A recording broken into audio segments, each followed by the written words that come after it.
When it comes to weight loss, a lot of programs out there that are fake offer you fast results. Some of these programs tend to limit your nutritional intake, can be unhealthy, and are unable to be sustained and tend to fail in the long run. The key to achieving and maintaining a healthy weight isn't about short-term dietary changes. It's more about a lifestyle that includes healthy eating, regular physical activity, and an understanding about balancing the amount of calories you consume with the amount of calories that your body uses on a daily basis. If you're trying to lose weight, this video is for you. It is only natural for anyone that wants to lose weight to want to lose it quickly.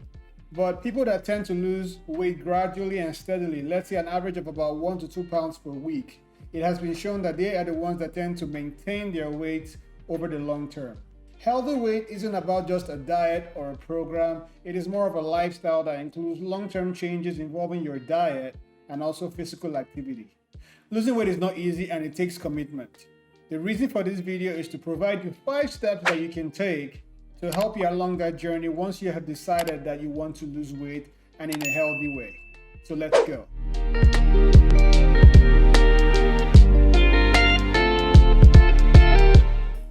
Number 1, make a commitment. Making a decision to live healthy, lose weight, and change your lifestyle is a very big step to take. You can start simply by making a commitment to yourself. Some people have found it easier by having a written contract to themselves committing to the process. This contract could entail or have more details including the date you're about to start, the amount of weight you want to lose by the deadline, what diet plan you're going to follow, and also the amount of physical activity that you're going to get involved in on the way to achieving your goals. Number 2, take stock of where you are right now. Consider discussing with your primary care doctor, nurse practitioner, or healthcare provider before you get involved in any diet plan or any exercise activity because they can help you measure your weight, your height, and actually explore any weight-related risk factors that you might have prior to undergoing any kind of plan. Also ask for a follow-up appointment as they could help you monitor your weight loss and also follow up on any medical problems or risk factors that you have. So also keep a food diary. This can be done over a few days, can last up to a week, where you keep a record of everything that you eat and what time you eat, and this can actually help you prevent mindless eating. Next, examine your current lifestyle. Identify those things that could prove to be roadblocks on the journey to your weight loss goal. This could be things involving your job schedule. You might have to be traveling a whole lot, and that limits the amount of physical activity you get involved in. You might have a lot of kids at home, and in the process of buying them sweets and treats, you find yourself consuming some of these things. And also, I've worked in places where you go to and they have a lot of sugary stuff, high carb stuff like donuts and pizza. Just because they bring them to the workplace, you find yourself consuming these items, and that could actually mess up your weight loss goals. So it's important to identify these things so that you can actually figure out how to work around them and not hinder your progress. Number 3, set realistic goals. It helps to set some short-term goals and actually reward yourself along the way. If your long-term goal was to lose 40 pounds and also to help drop your blood pressure numbers, especially if you have a history of hypertension, some short-term goals that involve your diet and physical activity could be, having to start having breakfast or taking 15-minute walks in the evening, and also including salad and vegetables to your dinner. These are things that you can actually implement over the short term and gradually advance them as you accomplish these goals. Ensure to focus on only 2 or 3 goals at a time, because if you have a lot of goals, it's going to be difficult to focus on all of them at the same time, and that could hinder you in the long term. Great effective goals are specific, are realistic, and also I'll say forgiving or less than perfect. In other words, you do not have to hit the exact goal that you set. You might be around about there or very close to the goal, but give yourself some room for error. For example, when making a commitment, some people just write, I want to exercise more.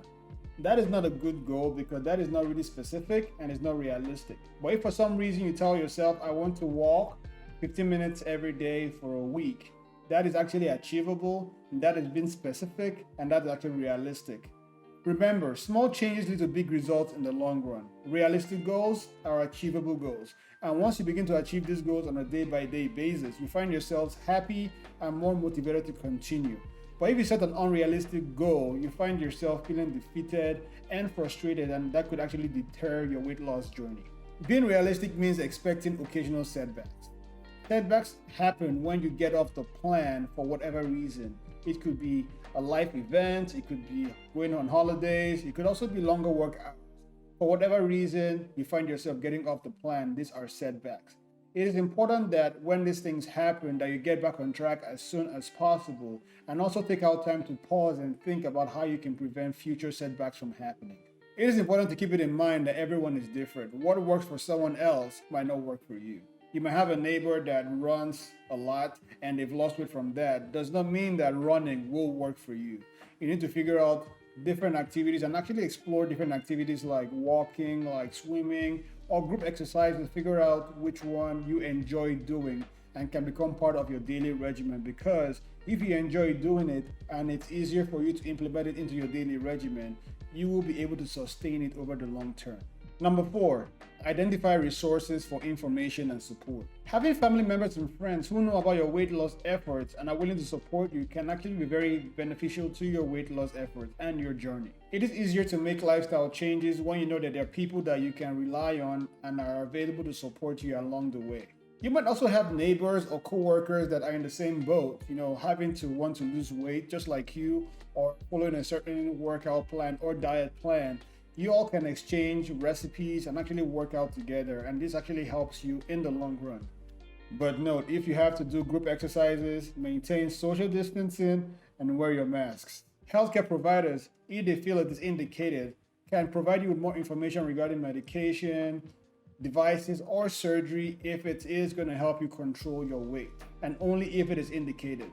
Number 5, continually check in with yourself to monitor your progress. Ensure to revisit the goals you set for yourself in step 3 and continually evaluate your progress regularly. For example, let's say you set a goal to walk every morning before work, and for some reason your work schedule is no longer congruent with your plans. You can decide to figure out how to shift your work hours, or if you can't, you can switch your workout time to lunchtime or after work. When you revisit these goals and evaluate it regularly, you're able to figure out what's working and what's not working. And once you figure out what's not working, you're able to tweak it so that it can work for you. And if it is working, you can actually build on it and do better. If for some reason you find out that you're consistently hitting a certain goal that you set for yourself, then it might be time for you to add a new goal that will help you along your pathway to success. And ensure that you reward yourself along the way every time you hit your goal. It is important to reward yourself, as this will keep you motivated and want to do more. And when talking about rewards, I'm not talking about food.